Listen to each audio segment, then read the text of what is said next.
Estamos compartiendo una palabra que es sobre la arrogancia y su implicancia dentro del pueblo de Dios. Entonces hemos hablado de lo que pasó con Jeremías, con Ananías, lo que pasó con estos, estos profetas que comenzaron a arrogarse palabra de Dios, comenzaron a hablar diciendo de que eso era palabra de Dios y lo que traían era palabra contrario de lo que era su voluntad.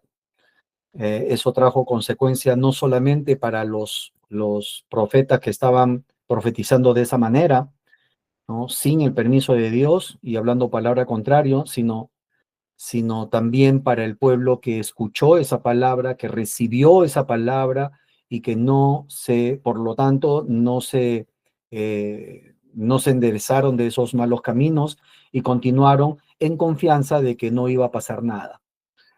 Entonces vamos ahora a ver este otro caso, hermanos, y pongamos mucha atención. Todo este episodio está relatado en Primera de Reyes 13. No vamos a leerlo todo porque es bastante extenso, pero vamos a relatarlo para solamente leer estas partes importantes. Y este es en el mismo pueblo donde estaba Betel. Betel era un lugar, Betel significa en el hebreo original casa de Dios. Entonces, Betel estaba justamente en el norte de Judá, estaba en el extremo donde ya comienza el límite, donde comenzaba pues lo que era en ese momento Israel.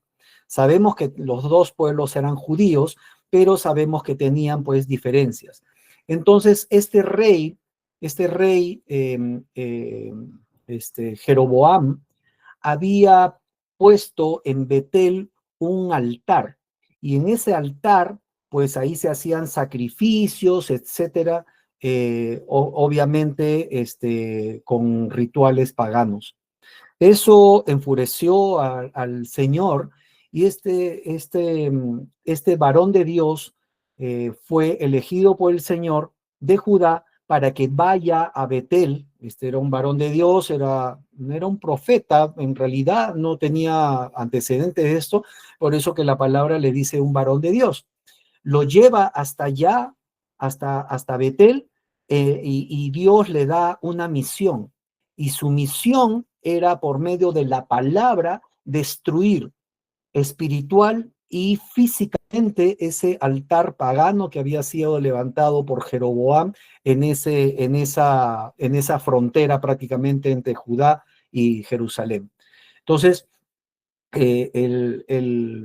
este varón de Dios va hasta ese lugar. Estoy relatando todo esto, hermanos, para hacerlo más corto, no leer toda la palabra.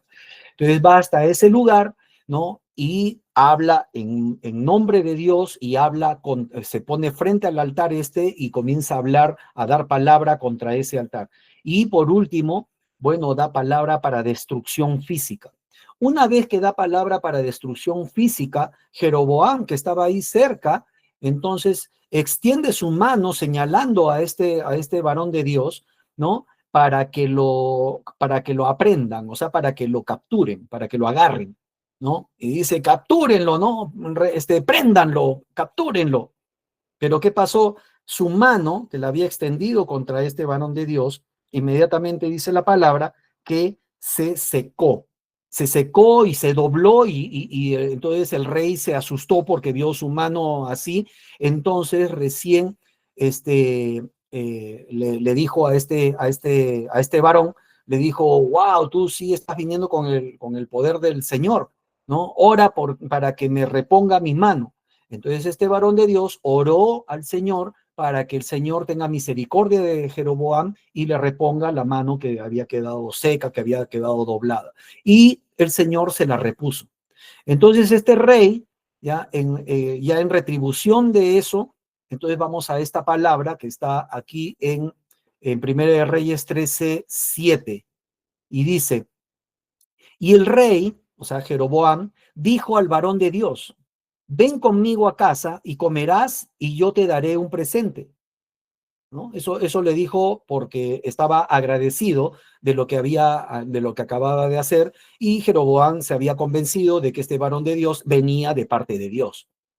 Pero el varón de Dios dijo al rey: aunque me dieras la mitad de tu casa, no iría contigo, ni comería pan, ni bebería agua en este lugar, porque así me ha ordenado por palabra del Señor diciendo: no comas pan, ni bebas agua, ni regreses por el camino que fueres. Estas palabras fueron del Señor, o sea, esa fue la indicación para este varón de Dios, que no hay nombre, no revela su nombre la palabra. Entonces, este varón de Dios cuando fue con esa indicación del Señor: no comas pan, no bebas agua, ni regreses por el camino donde fuiste, ¿no? Entonces, por eso es que le rechaza esa invitación que le hace el rey, ¿no? Y que inclusive le dice que le va a dar un regalo, ¿no? Entonces, él lo rechaza. Entonces, este varón de Dios de allí se retira, ¿no? Se retira. Ahora, ¿qué pasa cuando este varón de Dios ya se retira, ya había terminado su cometido, ya se disponía a regresarse a Judá? Pues aparece ahora dice allí, un viejo profeta, ¿no? Tampoco nos revelan su palabra acá en este relato. Dice que es un viejo profeta, era un viejo profeta de ese lugar, ¿no? Y va y le dice, o sea, le da el alcance a este varón de Dios y le dice, acá está en este versículo 18, dice, y el otro le dijo, mintiéndole. O sea, ¿quién es el otro? Estamos hablando del profeta viejo que era del lugar. Le dijo, ¿a quién? A este varón de Dios que había venido desde Judá.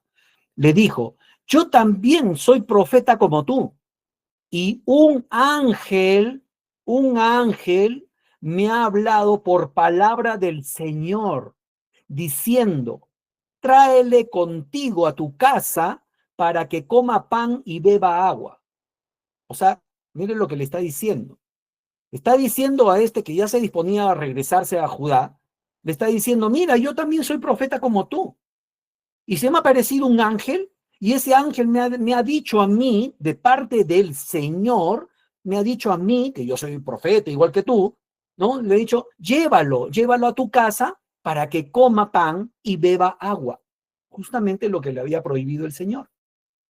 Entonces, este varón de Dios, confiando en que este era un profeta del lugar y confiando en su palabra que le había dicho de que un ángel le había dicho de que esto era palabra de Dios, es decir, voluntad de Dios, ¿no? Entonces volvió con él y comió pan en su casa y bebió agua. O sea, se fue con él y asintió, creyó en la mentira. ¿Qué pasó después? Miren, el mismo profeta que le mintió al hombre, ¿no? El mismo profeta que había mentido, ahora sí recibió una palabra de Dios, ¿no? Y en esa palabra de Dios condena la rebeldía de este varón de Dios que había venido desde Judá, que había cumplido su cometido con Jeroboam, había destruido el altar que le había mandado Dios, pero que ahora había sido rebelde a la indicación del Señor.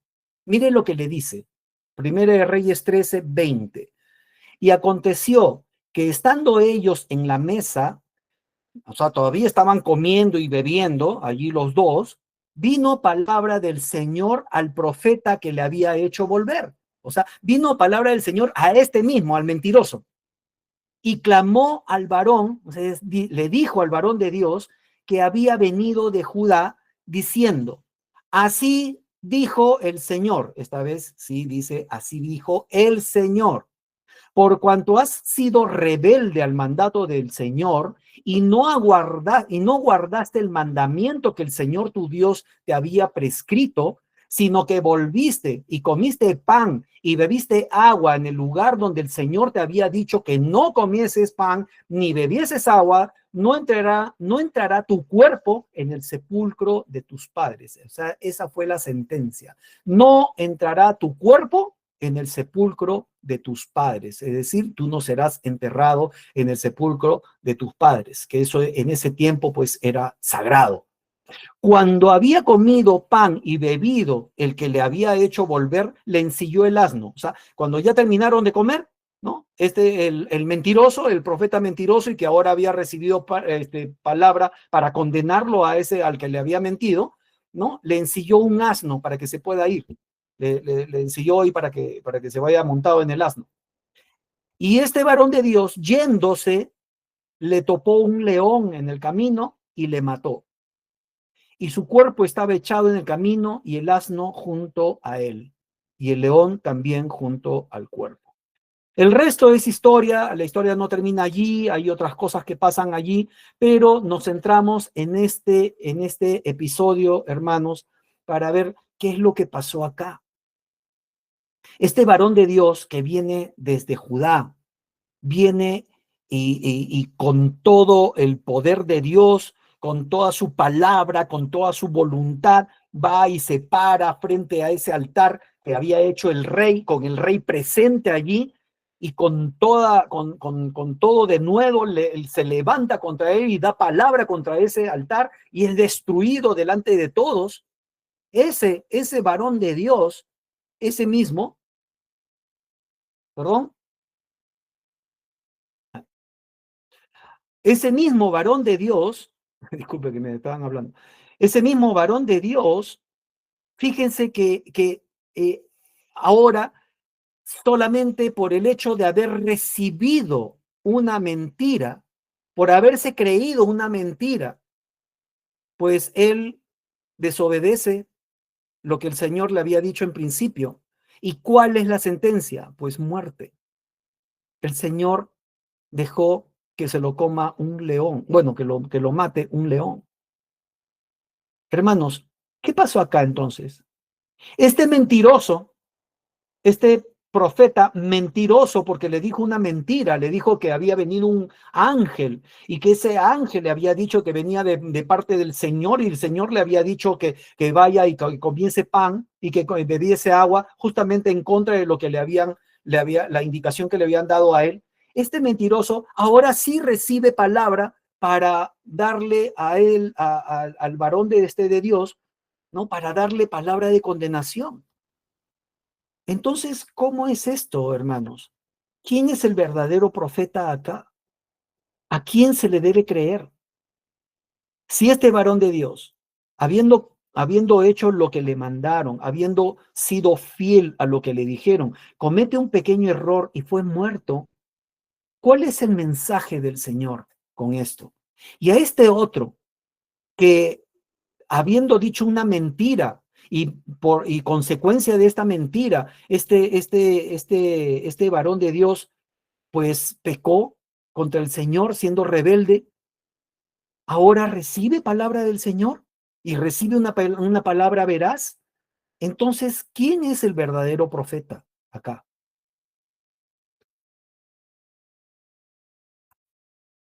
Entonces, cómo reconocemos a los profetas, hermanos? Entonces vamos a también ir al concepto y definir qué cosa es un profeta, hermanos. Entendemos, y le digo, yo también entendía, mucho tiempo he entendido así, que un profeta, pues bueno, el profeta era específicamente de Dios. Cuando se habla de profeta, bueno, el profeta es porque tiene la palabra de Dios, él tiene un don o es un escogido que puede hablar directamente con el Señor y entonces él repite lo que está escuchando. Entonces yo entendía eso por profeta. Pero miren, la palabra profeta proviene del griego profetes, que significa el que habla en lugar de otro o el que declara públicamente lo que ha oído. En el hebreo, la misma palabra es naví, que significa portavoz o mensajero. Y en algunas traducciones más modernas dicen aquel que habla inspirado por Dios. Pero esto de inspirado por Dios es solamente, bueno, es porque se está refiriendo a los profetas bíblicos. Pero miren lo que dice acá en Éxodo 7:1. Y el Señor dijo a Moisés, mira, yo te he constituido Dios para Faraón y tu hermano Aarón será tu profeta. Tu profeta. O sea, Aarón, su hermano Aarón, ¿era profeta de quién? ¿De Dios? No, era profeta de Moisés. Tu hermano Aarón será tu profeta. Entonces, los profetas no necesariamente son los que dan voz del Señor. Un profeta es el que en nombre de alguien, pues da un mensaje como si fuera el propio, el original, ¿no? O sea, como si fuera el que da el mensaje, el que emite el mensaje, pues igual yo lo estoy transmitiendo. Así como lo he escuchado, así yo lo transmito.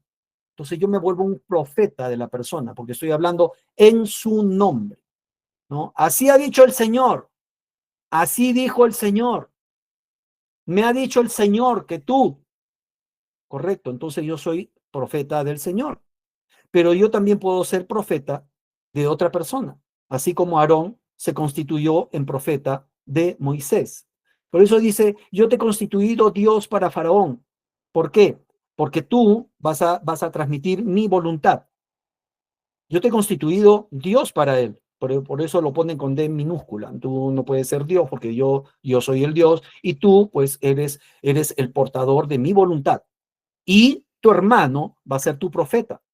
¿Por qué le mandó su hermano profeta? Ya sabemos que Moisés se quejaba ante el Señor de que no tenía buena dicción, no tenía facilidad de palabra, no sabía qué decir delante del faraón, entonces por eso hizo Dios esta figura.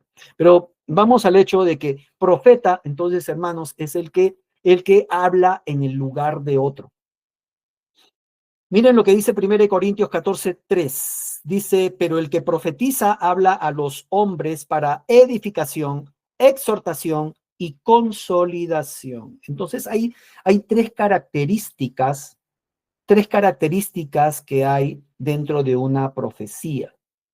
Cuando alguien habla en nombre del Señor, pues hay estas tres características: edificación, exhortación, que exhortación significa te hace saber cuál es la circunstancia, qué es lo que está pasando espiritualmente para que tú te enteres, para que sepas cuál es tu situación, cuál es tu posición dentro del mundo espiritual, qué estás haciendo. Y consolación. ¿Qué cosa es la consolación? En otras traducciones dice, es una guía, te está dando una salida, te está dando una indicación, te está dando una dirección. ¿Para qué? Para que puedas salir de eso. Entonces, si cualquier profecía no tiene estas tres, no dos, no una, las tres, no tiene estas tres características, pues esa profecía tenemos que ponerla pues a la lupa, ¿no? No podemos nosotros escuchar una profecía cuando esa profecía no tiene edificación. Cuando esa profecía, bueno, no me está exhortando, no me está diciendo cuál es mi situación espiritual, qué es lo que está pasando. Y no, mucho menos cuando no hay una guía del Señor. Porque el Señor cada vez que da una profecía, dice qué es lo que tienes que hacer, cuál es la salida para eso. Al pueblo de Jerusalén le dijo, tienen que arrepentirse de lo que están haciendo. Al pueblo de Nínive se le dijo por medio de Jonás, tienen que arrepentirse. Y el rey, pues, tomó la batuta en Nínive y se arrepintió todo ese pueblo.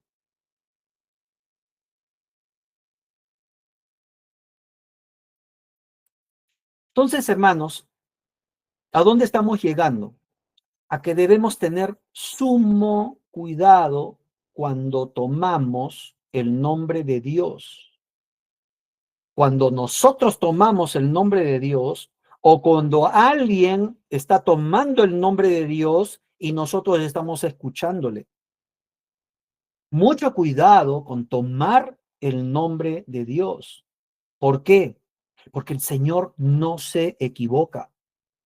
Si yo tomo el nombre de Dios y después cambio mi versión, entonces eso no venía de Dios.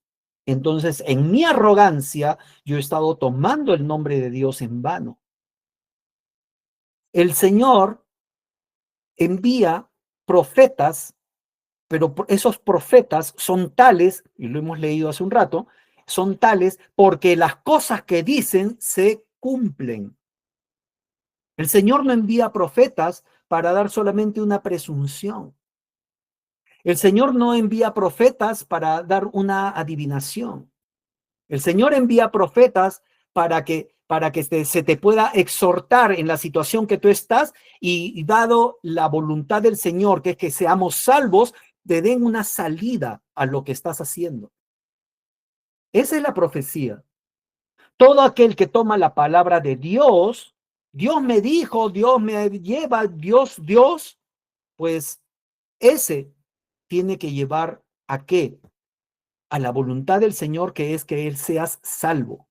Y todo ello, pues tiene que estar conforme a su voluntad. ¿Y dónde está su voluntad? Su voluntad está en la palabra. La palabra, ¿cómo está? La palabra está escrita.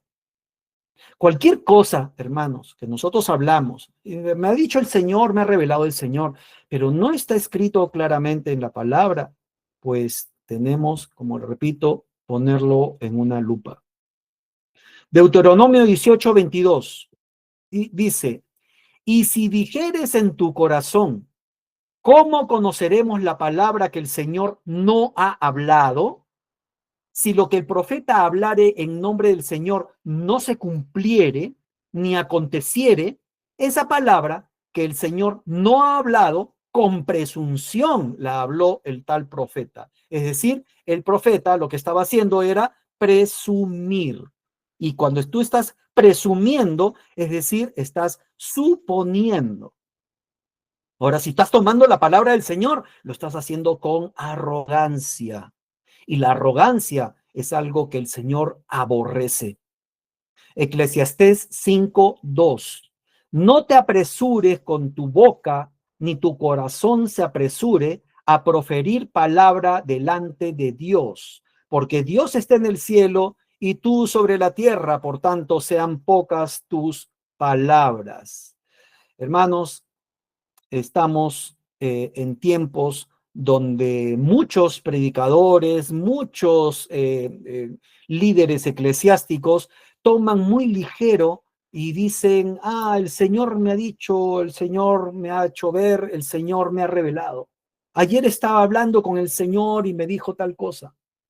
Pues Eclesiastés aquí te está advirtiendo de que sean pocas tus palabras, porque el Señor está en el cielo, ¿no? Y no te apresures con tu boca, ni tu corazón se apresure a proferir palabra delante de Dios.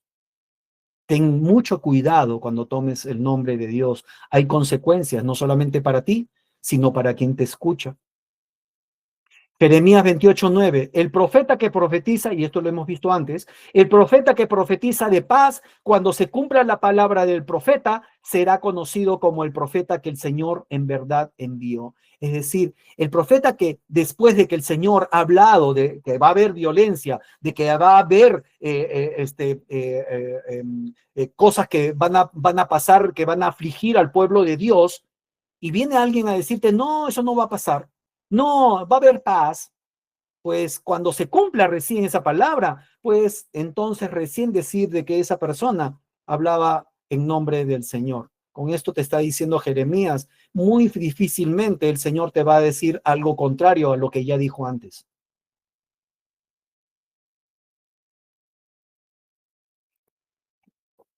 La arrogancia, hermanos, lleva a muchos hombres a tomar el nombre de Dios para respaldar su voluntad carnal. Según de Timoteo 4:3-4. Porque vendrá tiempo, lo hemos leído muchas veces esto, porque vendrá tiempo cuando no sufrirán la sana doctrina. Esta palabra de no sufrirán a veces no se entiende muy bien. En otras versiones dice no seguirán, no perseverarán en la sana doctrina, sino que teniendo comezón de oír, se amontonarán maestros conforme a sus propias concupiscencias y apartarán de la verdad el oído y se volverán a las fábulas. ¿Qué cosa es el comezón de oír, hermanos? ¿Qué cosa es el comezón de oír? ¿Han visto, hermanos, algunas personas, y yo me incluyo, porque en un momento también estuve así, que ni siquiera han leído bien la Biblia, ni siquiera la han leído bien, ni siquiera la han leído completa una sola vez, han leído solamente algunas partes y ya quieren oír otros o leer otros libros apócrifos, están leyendo o escuchando cosas de conspiraciones. Mira, esto era mentira, esta palabra no era así, sino era así. Eso es el comenzón de oír. Queremos escuchar cosas que nos agradan. Queremos escuchar de que somos salvos. Queremos escuchar de que no va a pasar nada. Queremos escuchar de que todo el camino es fácil. Eso queremos escuchar. Es nuestra naturaleza humana, hermanos. Nuestra carnalidad nos lleva a querer escuchar de que con poco vamos a conseguir mucho. Mateo 7:22. ¿Qué dice el Señor con aquellos que profetizan en su nombre? Dice, muchos me dirán en aquel día, Señor, Señor, ¿no profetizamos en tu nombre? Y en tu nombre echamos fuera demonios, y en tu nombre hicimos muchos milagros. Y el Señor, ¿qué les responderá? Nunca os conocí, apartados de mí, hacedores de maldad. El Señor ve el corazón. Sin embargo, estos que en el nombre del Señor, en el nombre. Sí, nosotros podemos tomar el nombre del Señor cuando presumimos que es voluntad de Él, pero profetizamos en tu nombre, hermanos, profetizamos.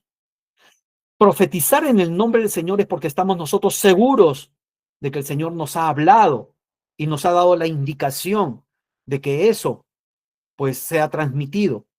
Y el Señor te dice a quiénes, en qué tiempo, para qué, por qué y qué deben hacer, una indicación.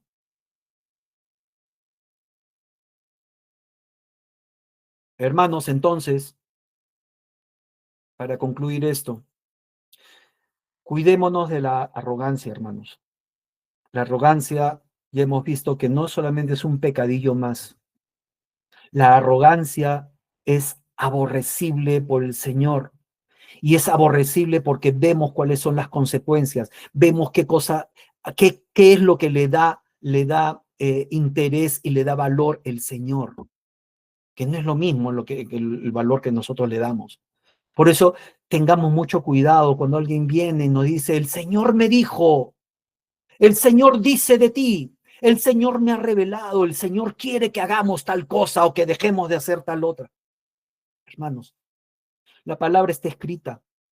La palabra profética más segura dice la propia palabra, que es la escrita, la que está aquí, la que está escrita. Cualquier cosa que se salga de ella, hermanos, nosotros primero entendamos bien las escrituras, todo el evangelio y todo el antecedente que hay, que es tremendo en todos los libros del Antiguo Testamento. Entendámoslos bien antes de escuchar siquiera a alguien que te dice, el Señor me dijo, y te comienza a llevar por caminos que no son los que taxativamente dice la palabra.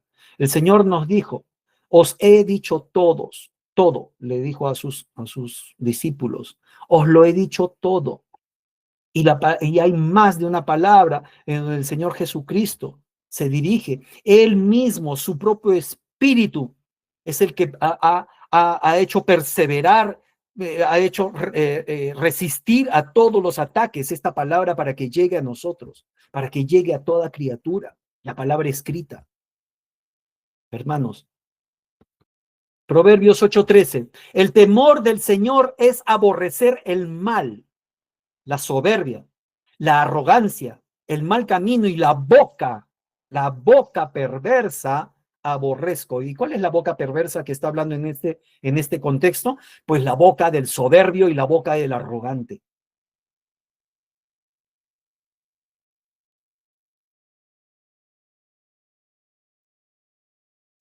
Entonces, hermanos, ¿de qué manera somos advertidos de los peligros de la arrogancia de estos predicadores, hermanos? Gálatas 1, del 6 al 8. Estoy maravillado, que es lo mismo que estoy sorprendido. Estoy sorprendido de que tan pronto os hayáis alejado del que os llamó por la gracia de Cristo, para seguir un evangelio diferente. Y cuando, hermanos, leemos evangelio diferente, estamos hablando, ¿qué? El budismo, estamos hablando de los musulmanes, estamos hablando, no, hermanos, estamos hablando del mismo evangelio, pero tergiversado en pequeñas cosas. Por eso dice allí, no que haya otro, no es otro evangelio, sino que hay algunos que os perturban y quieren pervertir el evangelio de Cristo. ¿Qué cosa es pervertir? ¿Por qué dice pervertir? Que lo quieren leudar. Es el mismo evangelio, estamos hablando del mismo Jesús, sí, pero estamos hablando de un Jesús desfigurado en ciertas pequeñas cosas. Comenzamos a hablar del evangelio, sí, ahí están los 4 evangelios, sí, estamos hablando de la gracia, estamos hablando de la santidad, estamos hablando de las cosas que tenemos que hacer, las cosas que tenemos que dejar, de nuestra perseverancia, de nuestra familia. Sí, está muy bien, pero metemos un pequeño leudo. El Señor me dijo tal cosa, el Señor me está guiando a tal otra.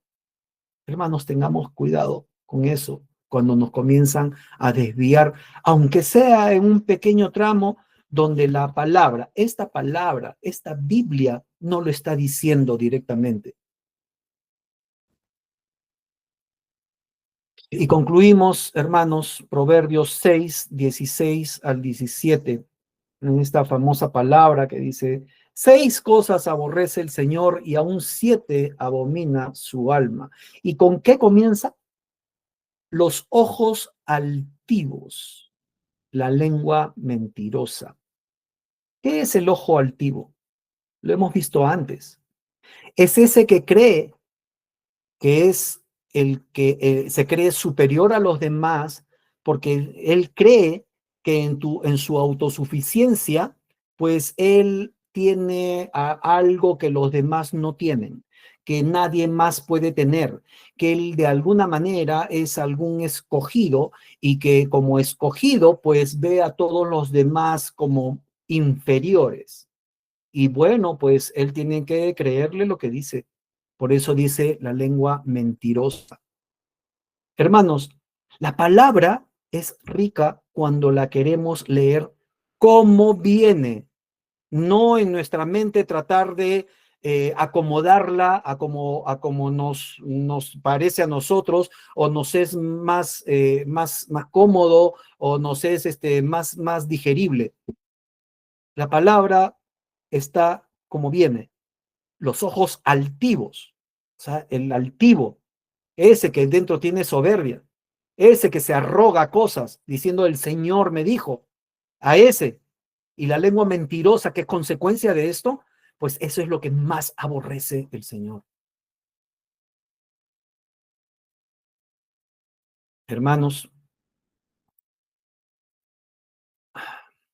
vamos a salir de la